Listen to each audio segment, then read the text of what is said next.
So, good morning. I'm Anders Ranzer, and it's a privilege for me to introduce our first plenary speaker. Munzer Dale was born in Tulkarm in Palestine.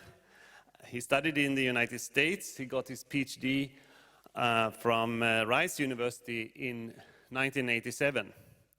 After that, he accepted a position at MIT as assistant professor, and he has been working at MIT since then. He became a full professor in 1998, and he holds the chaired professorship of William Coolidge since a few years. So he has received a number of awards, including the Ekman Award. He's an IEEE fellow. He got the Hugo Schuck Paper Award, and he got the Axelby Outstanding Paper Award 4 times. He has held numerous leadership roles at MIT, and since July last year, he's the founding director of Institute for Data, Systems and Society, involving 5 schools at MIT. Munzer Dale. Thank you, Anders. Good morning, everybody. Thank you for getting up so early. And thanks for the invitation. I'll echo everybody's comments that this is a fantastic city. This is the first time I visit, and it's been wonderful so far. Big shout for the organizers for choosing such a nice place. Today, I would like to make comments about network systems in general, and in particular, focus my conversation about risk and fragility of interconnected systems.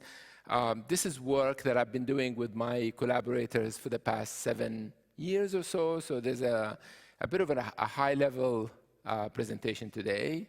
If you're interested in a lot of the details, then I would be very happy to discuss those with you or give you the references of some of the work we're doing. And those are my collaborators, students and colleagues and so forth. Okay. I'd like to start with a video that many of you probably have seen, just to kind of highlight some of the issues that I will be talking about.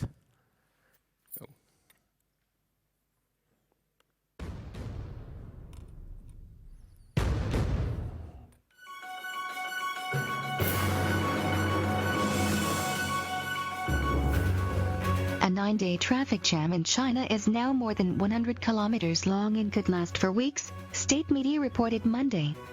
Thousands of trucks en route to Beijing from Huaiyin in the southeast have been backed up since August 14, making the National Expressway 100 impassable, Xinhua News reported. A spokesman for the Beijing Traffic Management Bureau reportedly told China's Global Times newspaper that the backup was due to insufficient traffic capacity caused by maintenance construction. The construction is scheduled to last until September 13th.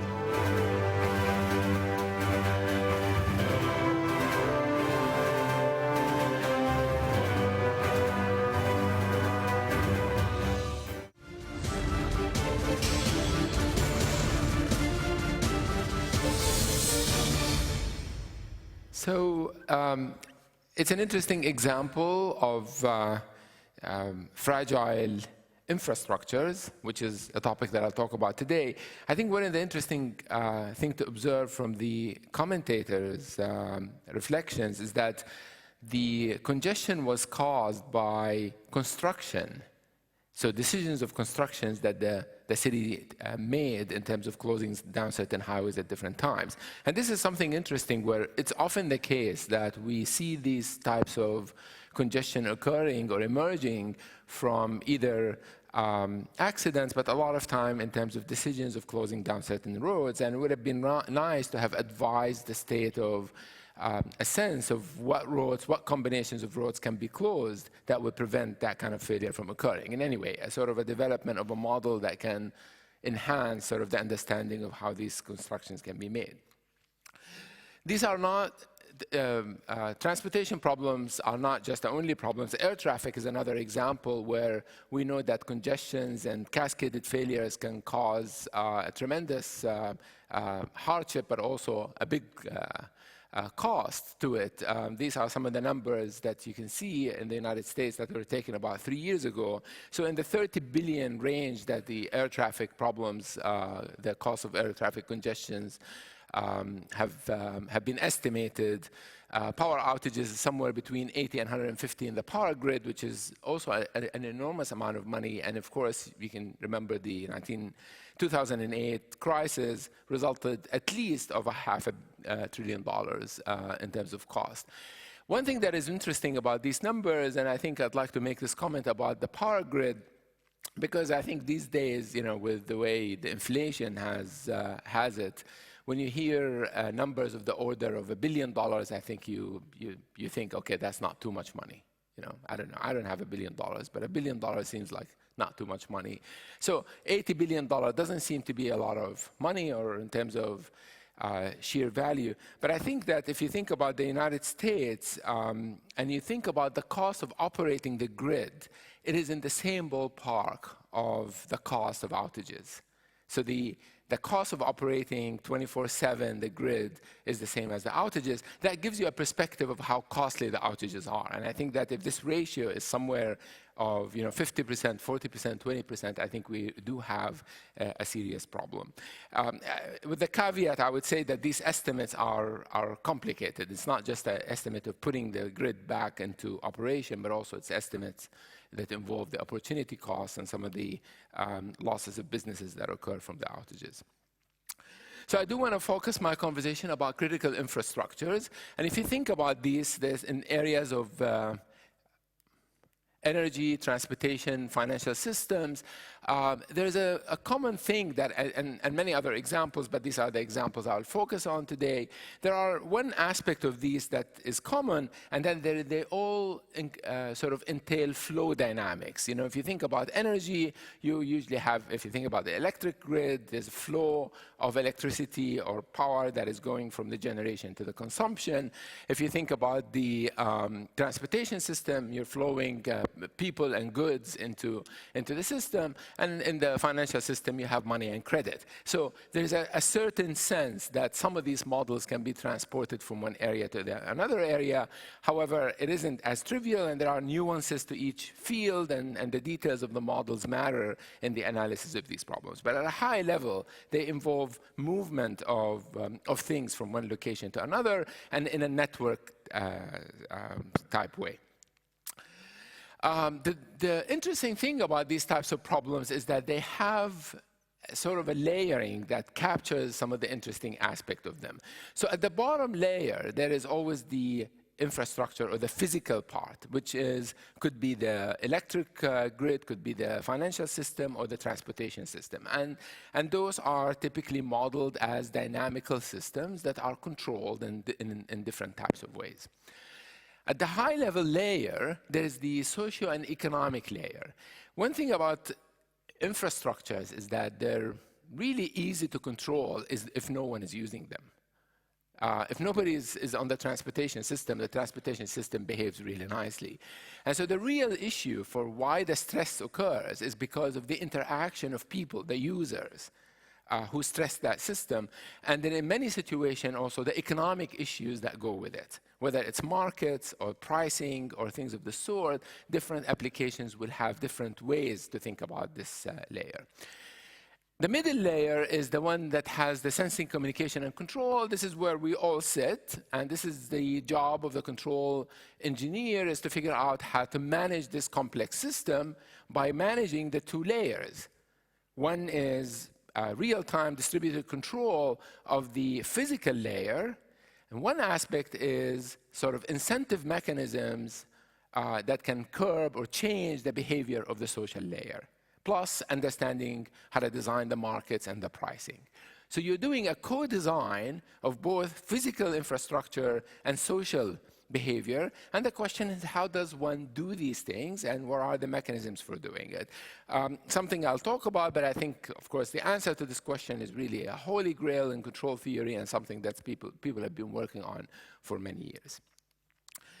I do want to say that over the past 7 or 8 years, I have been going quite often to different types of conferences in finance and energy. But I would say that there's always a confusion about what risk and robustness really mean.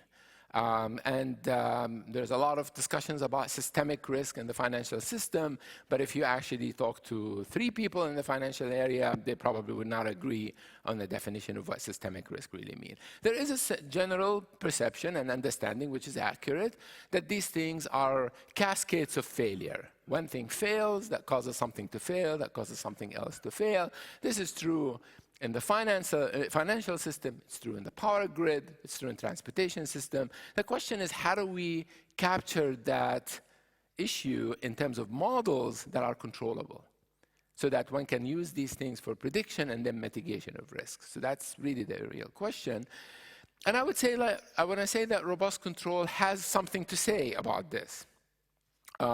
Robust control is a very broad area, and it's something that's been developing in this community for, I don't know, about 30 years since I've been a student. And I think that there's a lot of good things to be borrowed from the concept of robust control. So in one slide, I don't have to review robust control for this community. Usually, when I give this talk, I would spend some time telling people what we do in robust control. But for this community, I just want to capture in one slide by saying this is the general picture of what robust control looks like. You have a model, which is the plan P. You also model the uncertainty in a certain way. You describe the interconnection between the uncertainty and the process that you have, and that's represented in the plant and delta. And then you have a controller, whether it's distributed or localized, whether it's actually a physical controller or an incentive controller. It looks like a feedback controller K.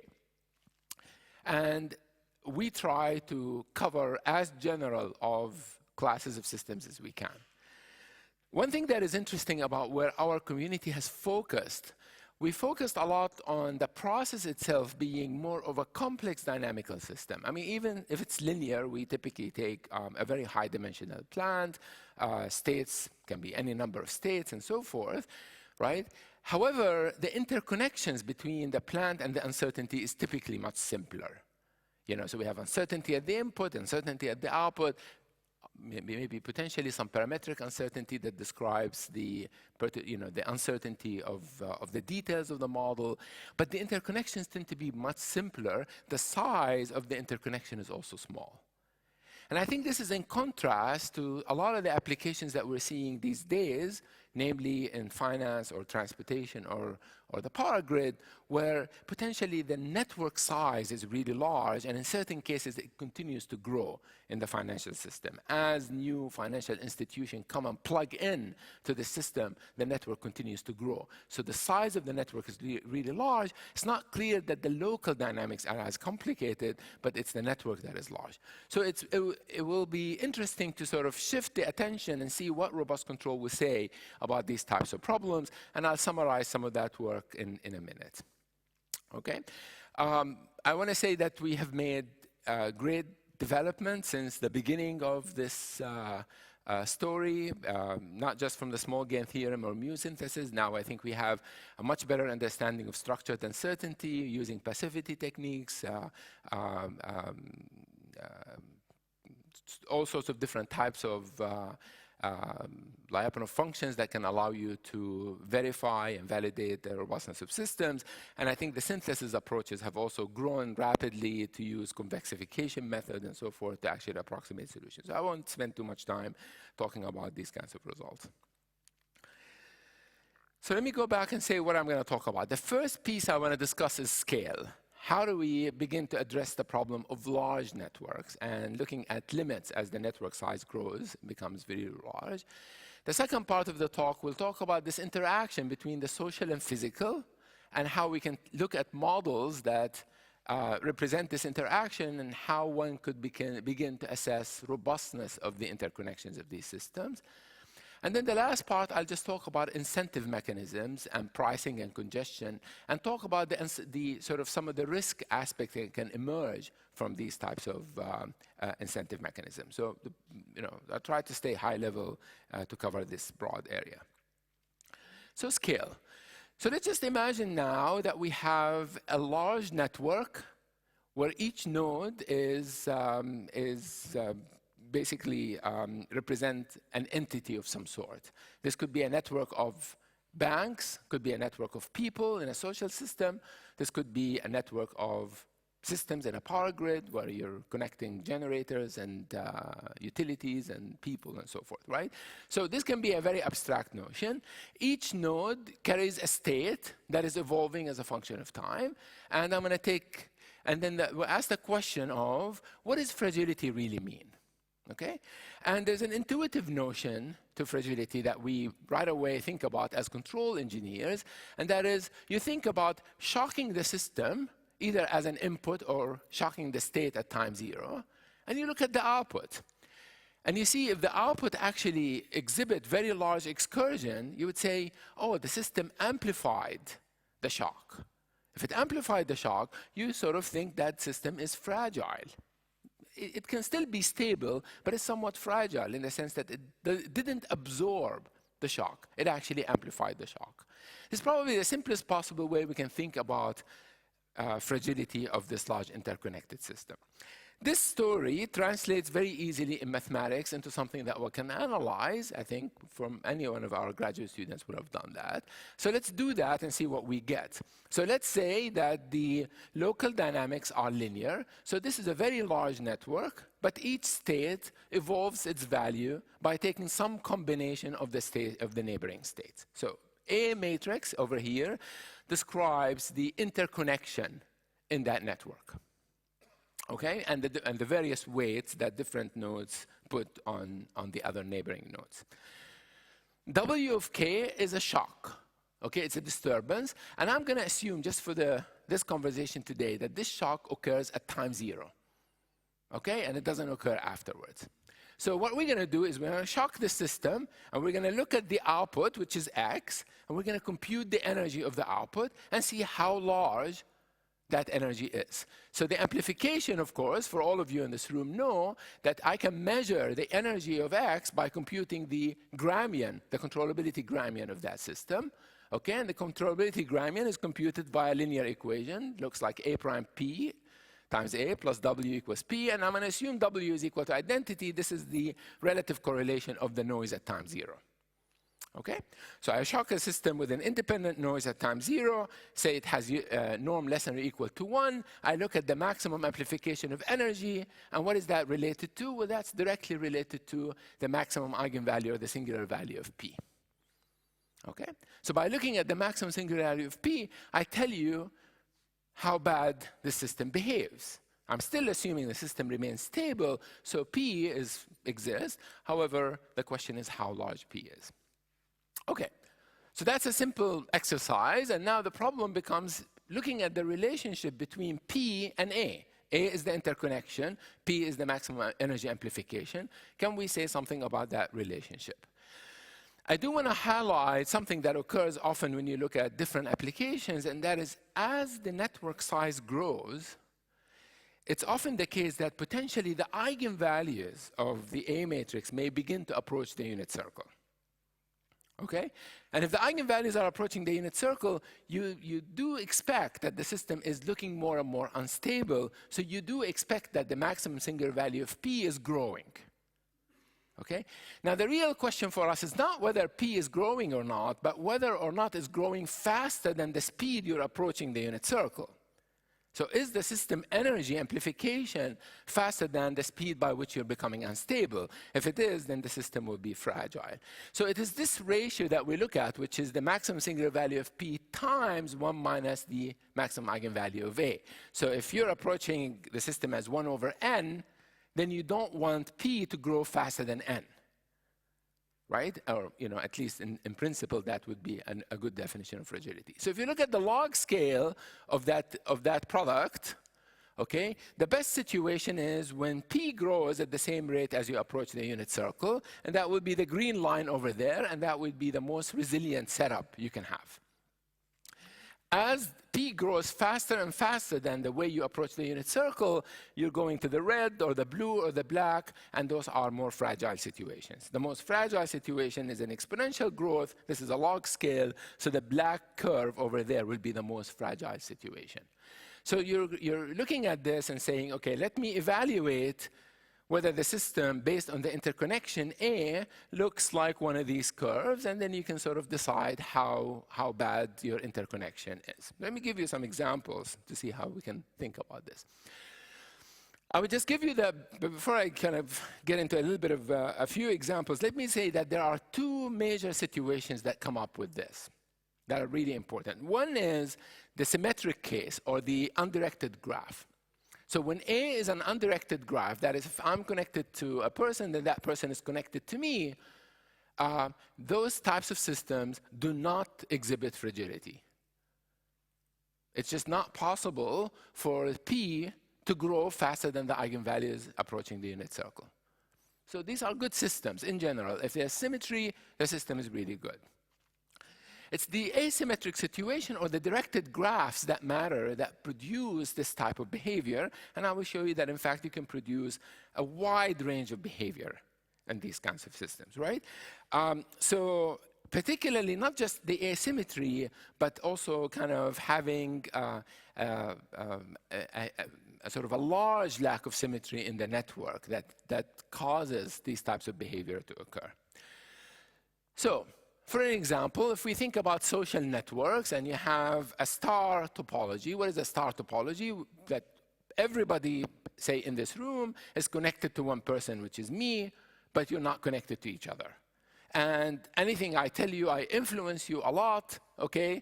So there are two situations that can occur. If I influence you the same way you influence me, then the system actually behaves really well. And this is the case of the symmetric star topology that you see on the top.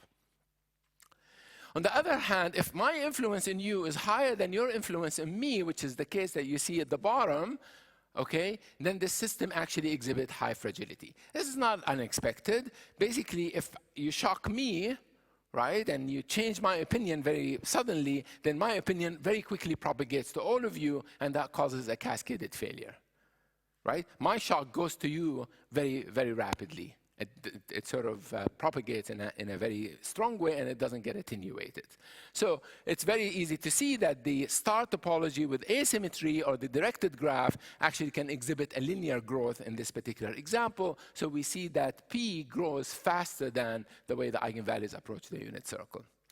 It is possible to start thinking about ways in which you can redesign the network so that you can mitigate this. One way is to establish even light connections among people that are connected to the base node, connected to me, that is. So if these people are connected with each other, 1 to 2, 3 to 4, 4 to 5, and so forth, even if they're lightly connected, you can actually drop the fragility of that system very rapidly. So one can sort of begin to think about ways in which you can use feedback control to change the structure of the network in such a way that you can minimize the fragility of that particular network. The situations that exhibit the worst possible fragility are things like cascaded networks that emerge a lot in social networks.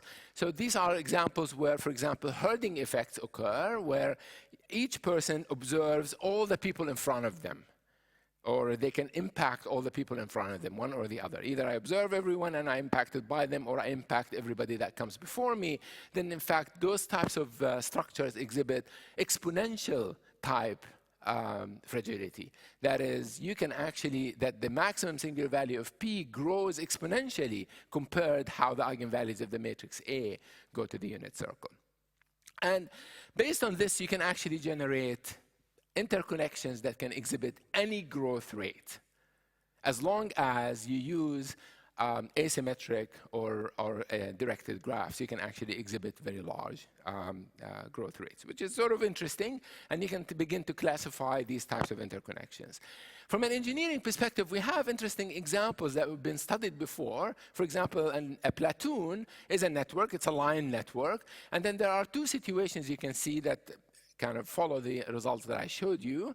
One is that if the control system is such that the platoon can observe the distance between, or the state of the car in front of them and the car behind them. and base the control strategy on both of these variables. Then in that case, we know that we can actually stabilize the platoon, and even if you shock the system goes back to its normal operation.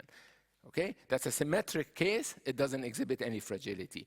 It's a fairly robust system. The alternative is the asymmetric platoon, where you only observe the car in front of you or the car behind you, but not both of them. And so your control strategy is based on one or not the other.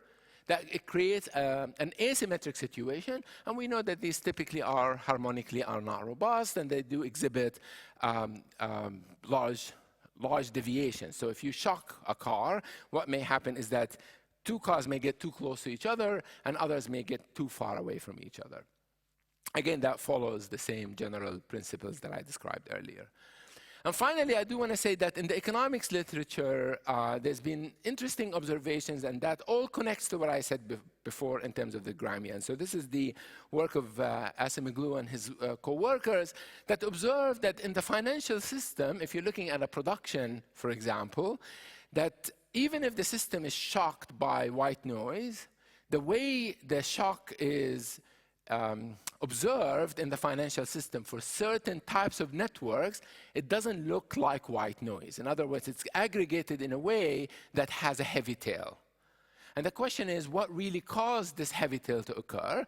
And so they've actually been developing log linear models for this type of work that Asimoglu showed. And they actually only showed the static case, but one can do the dynamic case as well. Similar results can be shown that, in fact, it's the controllability Gramian of that particular system that captures precisely whether the economic system will have a heavy tail or a light tail.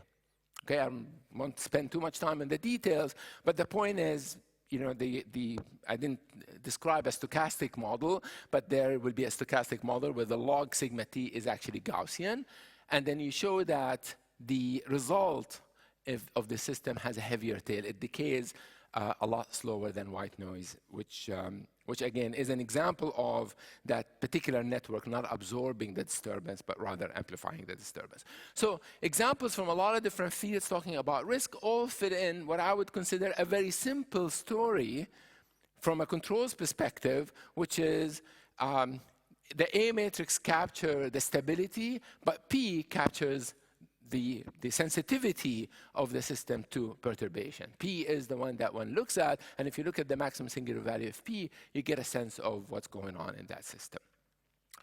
So let me switch gears here and talk about the second part of my talk, which is the interaction between the social and the physical part in this large system. But now I want to sort of focus on the dynamic model of this, of the interaction between the social and physical, and talk about how do we assess now the robustness of these systems. Okay, and again, another example of robust control. So I would like to start with an example that happened in January 28, 2014, and that is an example that occurred in Atlanta, where they had what has been reported to be about 5 inches of snow. I believe it was only 3, but they reported 5. This is what happened to the transportation network on that day. At 6 p.m., the red implies high congestion. This is a typical 6 p.m., and then this is a very atypical 11 p.m. on that particular day. So basically, there was a congestion on the streets, and the congestion did not clear because of the snowstorm. It's sort of interesting. If you look at a typical congestion around that time in a different day, you see some congestion at 5 p.m., 6 p.m., but by 11 p.m., usually it's gone. So what really happened in this example? Well, of course, you know, we know that Atlanta is not equipped to deal with snow, and whether it's 3 or 4 inches of snow, it is already a problem for them. But I think 2 things happened that were interesting, and actually even cities like Boston that are used to snow, we have that problem every time, the first time it snows in the city. We get this problem. What is that problem? 2 things happen. The first thing is an expectation that a snowstorm is going to happen. Everybody is tight and worried about it.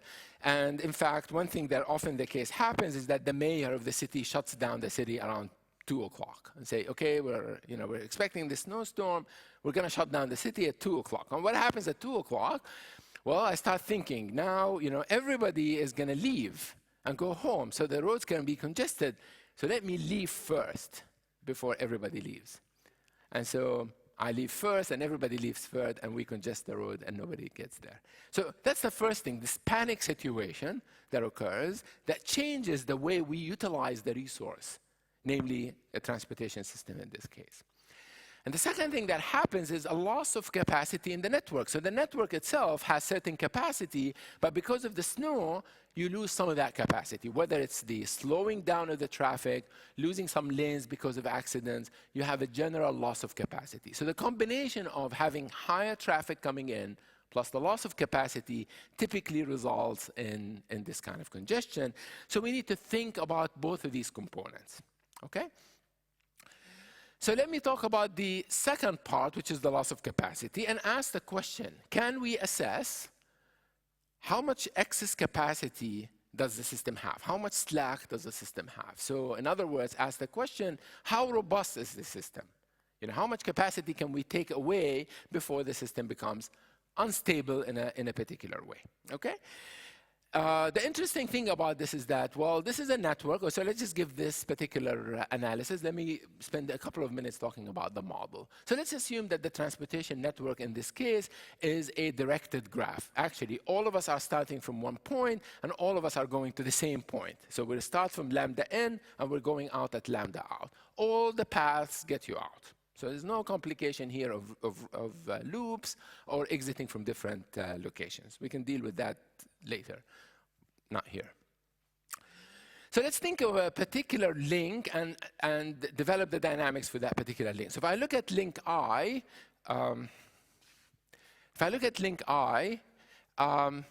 the traffic that is routed to link I comes from the node V, right? And so some decision to route some of the traffic from node V to link I is made by drivers.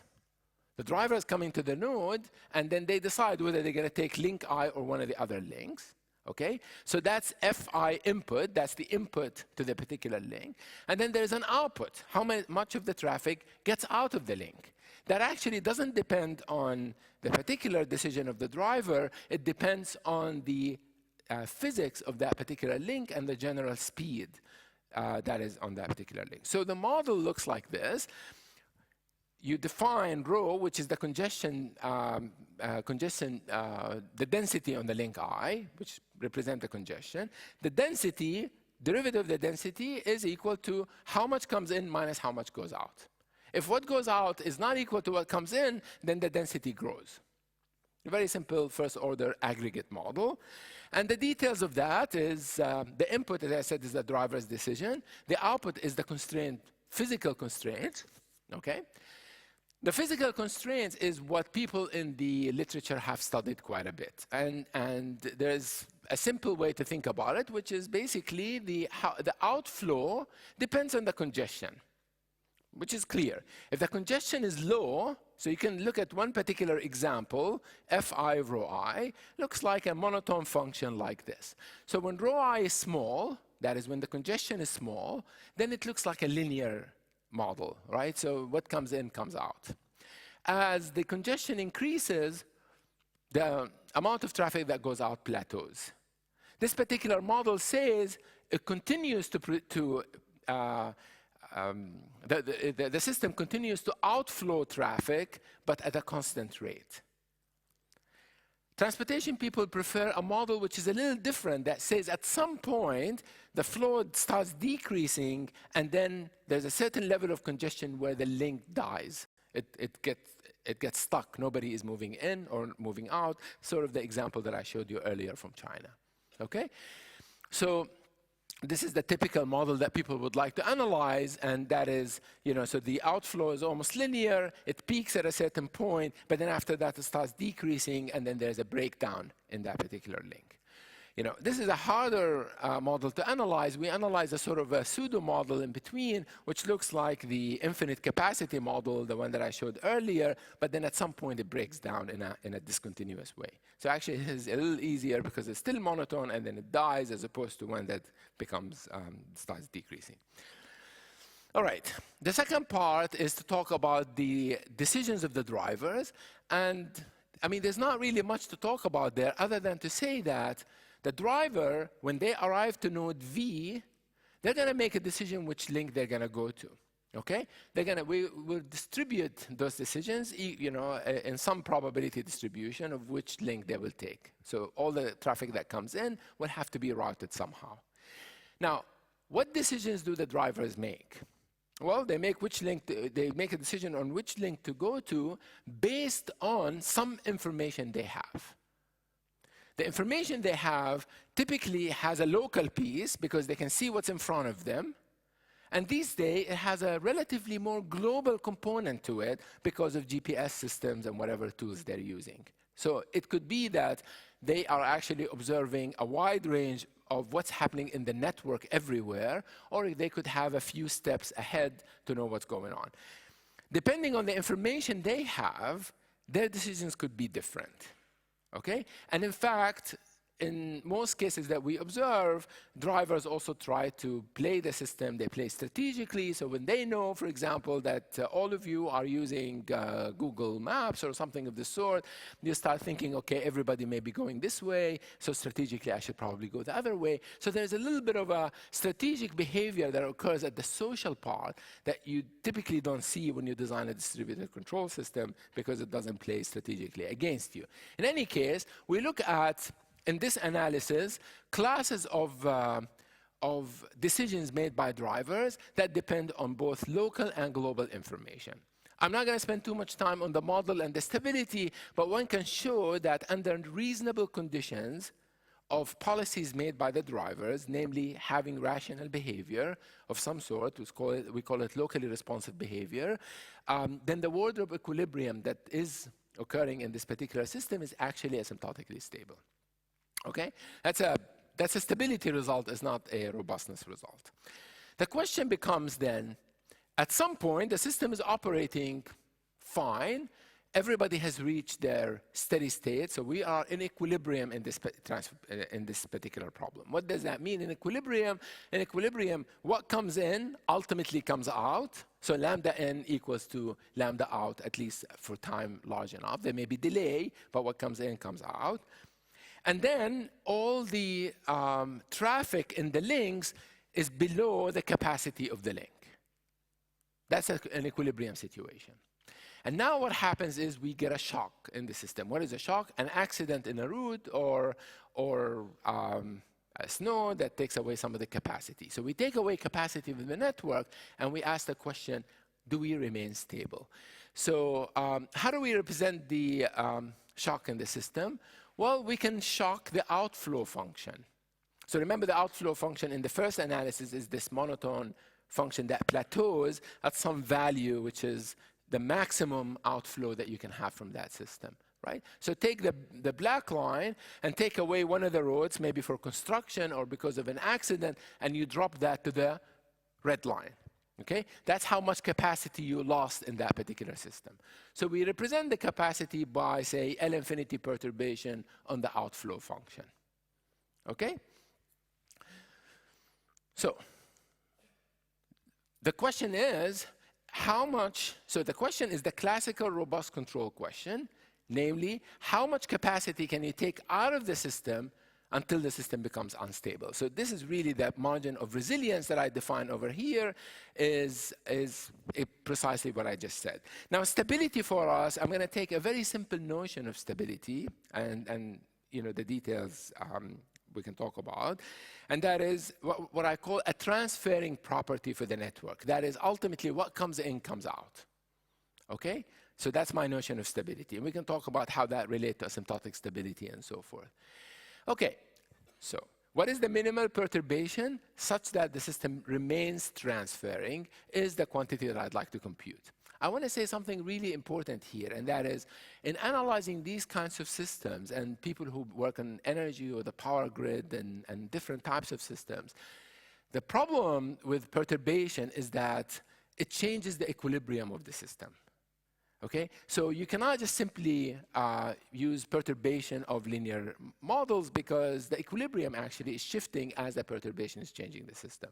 So the new system, every time there's a perturbation, is trying to settle around a different equilibrium point. So one has to use slightly different analysis in these problems.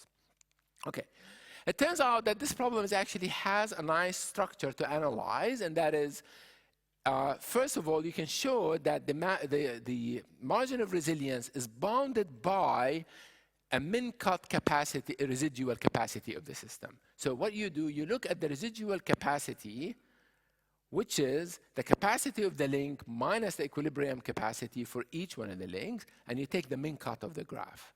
Why is that? Well, it's sort of intuitive. It says that if you perturb, say, the red lines that I have over there, so that you actually now have no excess capacity, then flow from the left cannot go to the right at the same rate.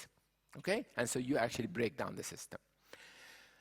It turns out that this is actually a somewhat conservative condition if, in fact, the driver only knows what's in front of them, because this is a shock, and the shock occurs faster than the information flow, for example. So they only know what's going in front of them. Then a much more tighter condition is possible, and that is the node cut capacity. So what you do now is you look at the residual capacity and you take the min node cut. So not how you cut the graph, but how you cut a node out of the graph. And this turns out to be necessary and sufficient for the class of decisions made by drivers that I described earlier, which is locally responsive. Very, very sort of simple conditions for rationality, or kind of pseudo-rationality of the driver's decisions. So this actually turns out to be both necessary and sufficient. The case of by the way, this pseudo-rationality of the driver's decisions really says that the drivers do the obvious thing, which is if they see a link that is more congested, they prefer one that is less congested. Okay, so kind of a very trivial type condition that is a little bit natural for drivers. I won't say too much about all the other results that we've been working on, but for example, the case where you do have finite capacity, so there's actual failure of the link if you hit a certain congestion. I said we describe it in terms of a discontinuous graph, a discontinuous outflow function. One can actually derive conditions like the one I derived for the cascaded failure of that particular system. Let me tell you a little bit what happens in those situations. So just kind of an intuition. Here is a situation where there is a cascade of failure. The first situation that I described doesn't have that, because the nature of the link is that it can always accept any amount of traffic. Okay, there's no failure in the link. But if the link breaks down, then you no longer can accept traffic, and you can actually start causing congestion in the upstream. So let's look at an example here, for just thinking about it in terms of steady state. You've got a network. The numbers on the right, the 8 and 10, the in boldface, are the capacities, and what you're seeing is, for example, the steady state traffic on the right-hand side. Now let's suppose that we perturb 10 and make it 8, in terms of the capacity. What happens? Well, what happens is that if you continue to employ the same strategy in terms of routing, then so then what happens is that the first link fails over here because it has more traffic than what comes into it.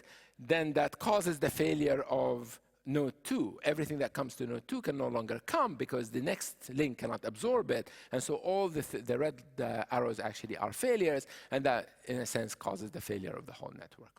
So that's the kind of situation that occurs when you have finite capacities.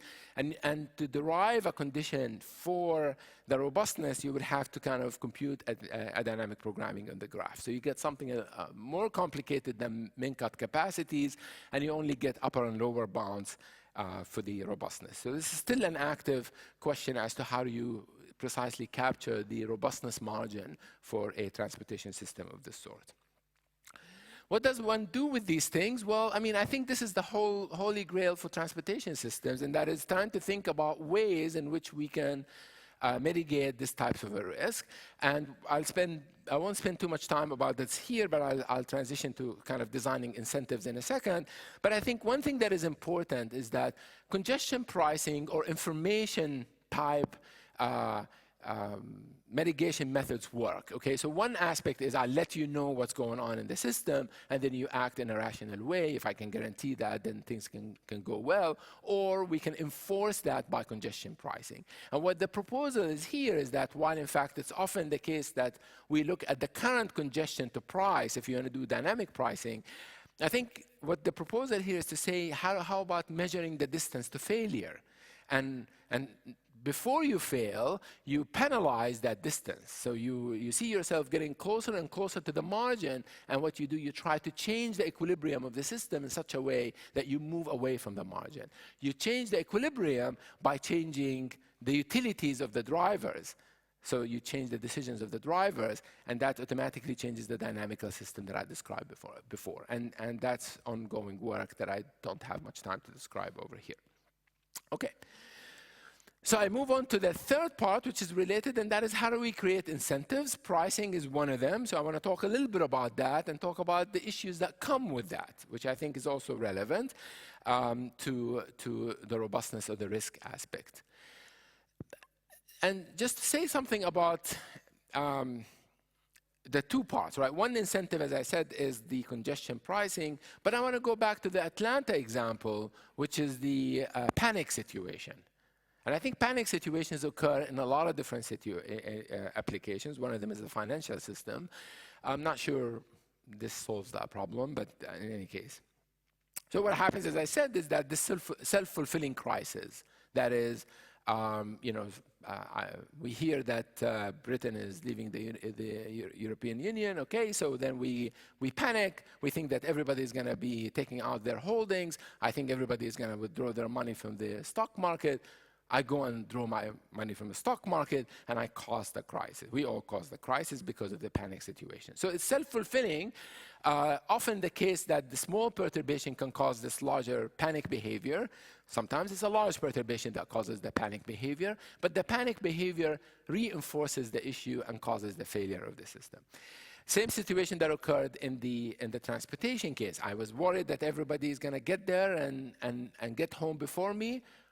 I knew that people are going to try to jump into the roads and go home. I jumped in first, and then I contributed to causing the crisis.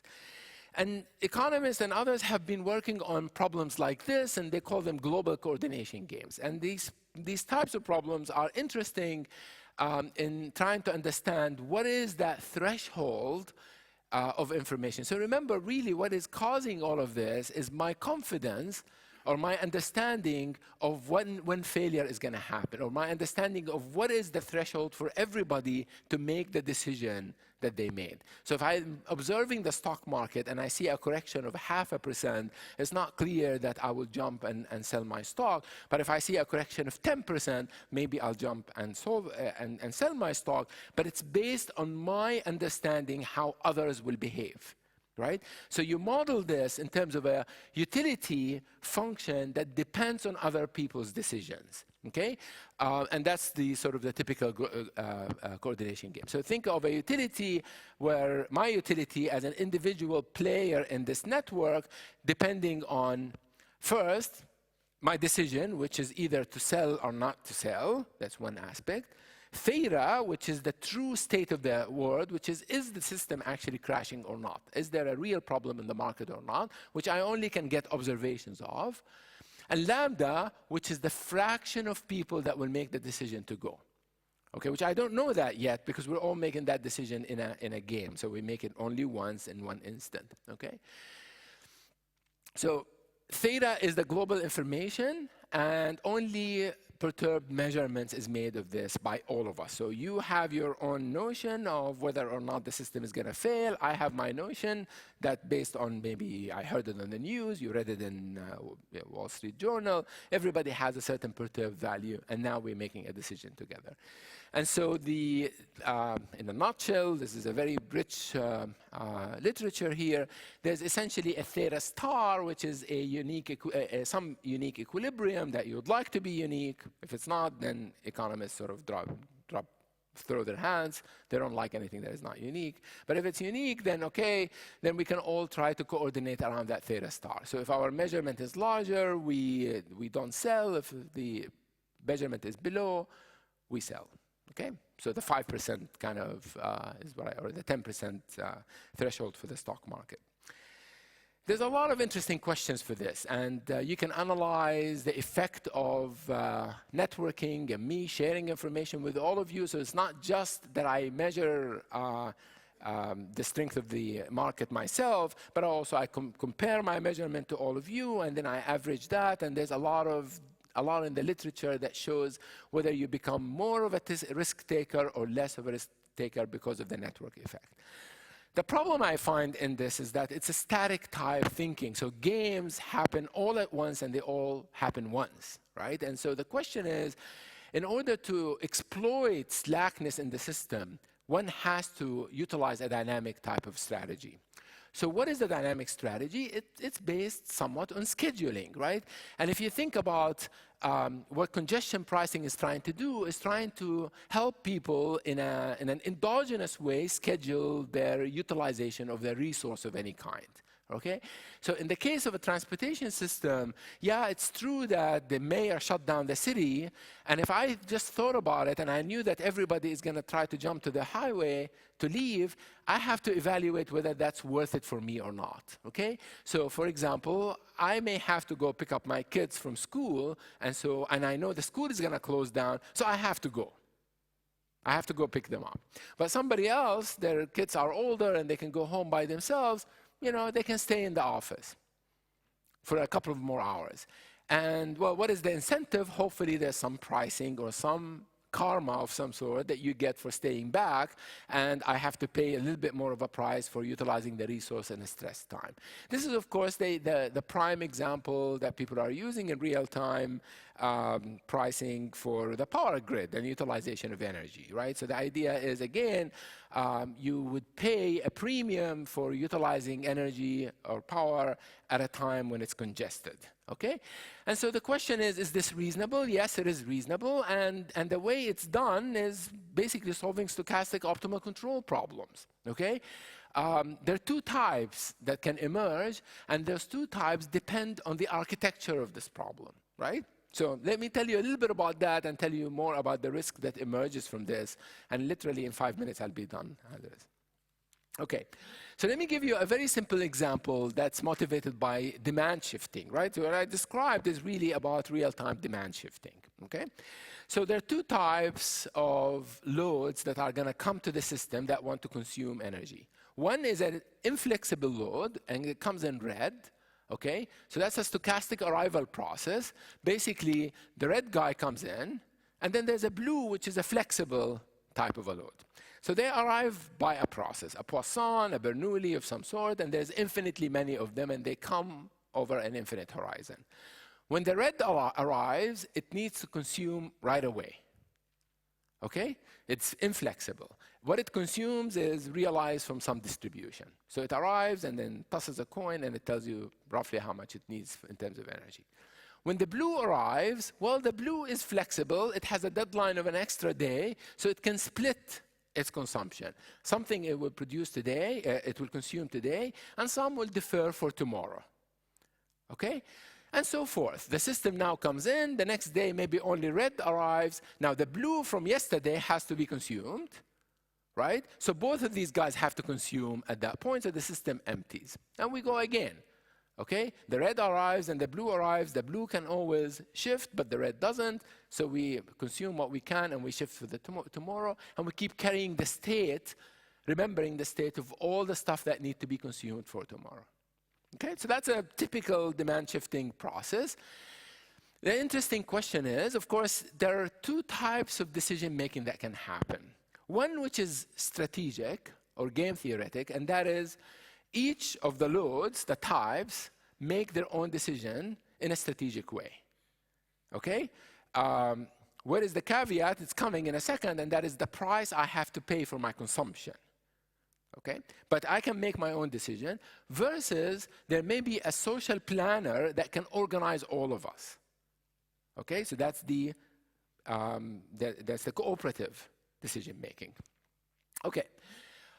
Important factor is the price you pay for your consumption is endogenous to the system, is not exogenous. You don't know a priori how much you're going to pay. You pay, say, proportional to the amount that is consumed now. I pay now proportional to the amount consumed now. So I don't know what I pay for the future. I can only estimate what I pay for the future. So if I decide to defer, I don't know exactly how much I'm paying. Okay? But I can, of course, run an estimator to tell me how much I'm paying. So the two types of problems I described, one is the non-cooperative. So each type is optimizing their own problem. The blue guy is going to say, okay, here's what I'm going to do. I'm going to minimize how much I pay today, and then I defer some for tomorrow, and that's the stuff for tomorrow, and I pay the expected price tomorrow times what I consume tomorrow. Okay? There's multiple of these kinds of decisions to be made, and they're all coupled by the price. Okay? So this gives rise to a dynamic game. It's a Markov perfect, and it's a form of a Stagelberg game because it follows. There's a leader and there's a follower on that particular case. Well, what happens, of course, there's a reasonable improvement in efficiency for doing this. It's not optimal, okay, because the optimal efficiency is done by a social planner. In fact, we know that there's something called the price of anarchy. The price of anarchy is the loss of efficiency caused by this strategic play by different players, okay, compared to what you get with the social planner. The quantity that I compute on the left is exactly the efficiency of the system, which is the utility of the generation plus the utility of the consumption. It turns out to be equal to this quantity here for this example. The second case is the cooperative case, which is the one we describe as, we know, very well in control, and that is basically there's a social planner, one control system that organizes everybody. That's just a stochastic optimal control. There's no game, and it's, say, an average cost problem. So you're just minimizing the cost of everybody and make a decision how you allocate who waits and who doesn't wait, okay? And that's standard. Now, what this does is it gives me the optimal efficiency of the system. That is, I get the best efficiency out of the system. So is there a drawback? Should we always tell everybody that, trust yourself to a social planner and let the social planner organize all of this? And the answer is probably, but probably not. And one aspect that we have to look at is a notion of risk. What is the risk? Is a quantity that I will call the probability that the unfulfilled demand becomes very, very large. Okay? That the deferred demand is too large, that in fact we may run a risk of breaking the system. That's the backlog, and the question is which one of the strategy has a larger backlog, okay? And if you think about this without the mathematics, and certainly all the proofs are in the paper, here is a typical example of what you see from this trade-off. So the cooperative is red, and this is a typical aggregate unfulfilled demand versus time. You see that what happens is that the red has a smaller variance, which is exactly what you expect in the cooperative solution. The cooperative solution minimizes the variance anyway, so it does better than the non-cooperative solution. But if you look at the long-term behavior of this process, you see something really interesting, and that is all these peaks in the red solution that occur. That is, once in a while, you actually get this backlog that exceeds everybody else's. That shows that there's a tail probability distribution that occurs for this particular problem that you don't have for the non-cooperative solution. So the cooperative solution tends to be more risky, high efficiency, but more risky than the non-cooperative solution. And that's, in some sense, what I would call a value of anarchy. A value of anarchy is, again, that the system has in terms of robustness that it loses when you optimize the performance. And this curve that you see over here is nothing but the classical performance robustness trade-off that you see in robust control. It's just applied to a setting where you have game theoretic play and multiple agents are trying to play to optimize their behavior. So I'm essentially done. I've talked about the three aspects of these sort of complex infrastructure problems: scale, the societal, social aspect of the problem, and how that relates to incentives. And the last part is just to say that even the reasonable way of thinking about incentives in terms of congestions and so forth, the architecture by which these things are built matters in terms of the risk and the robustness of that system. And finally, I do want to say that we are moving into an era of smart infrastructure. Demands are all being defined in terms of real-time demands. There's congestion pricing and so forth.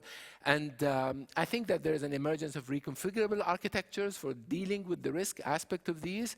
But what's interesting is that many of these things are being driven by real-time data of the system. That is, you're literally going to be measuring the state of the highway, of the transportation system, and deciding on traffic lights and one-way streets and an incentive mechanism that you're going to be sending to drivers. And these sort of closing the loop on people is a challenge of trying to understand how people behave to respond to incentives, and how people behave in the absence of incentives becomes a real challenge for adaptation and real-time learning for control purposes.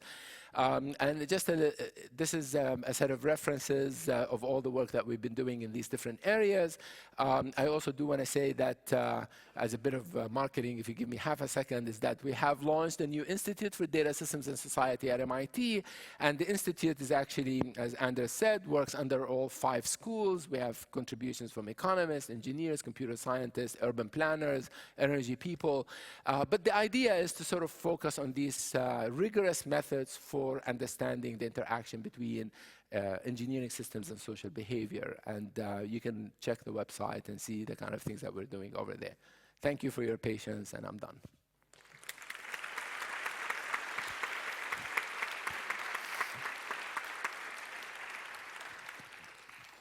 So we don't have much time, but is there one question? There's one question there. We have a microphone, so please use it.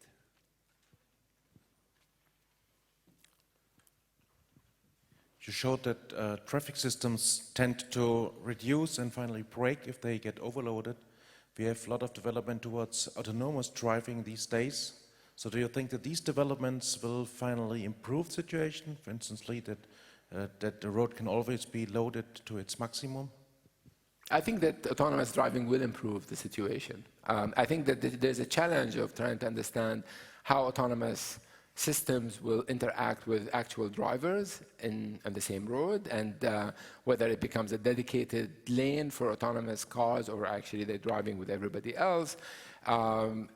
There's a lot of work that is ongoing in thinking about the architecture of the interaction. I mean, do you start thinking of every car getting an IP address and talking to all the other cars and regulating locally in terms of traffic? And your car may at some point know a lot more about what's going on than you as a driver, and potentially can do a lot of optimization. I think we just scratched the surface when it comes to autonomous cars. I think there's a lot to be learned and done. But yeah, I believe that it can improve the situation. Thank you. So let us once more thank Munzer Dale for this very inspiring lecture. Thank you. Thank you.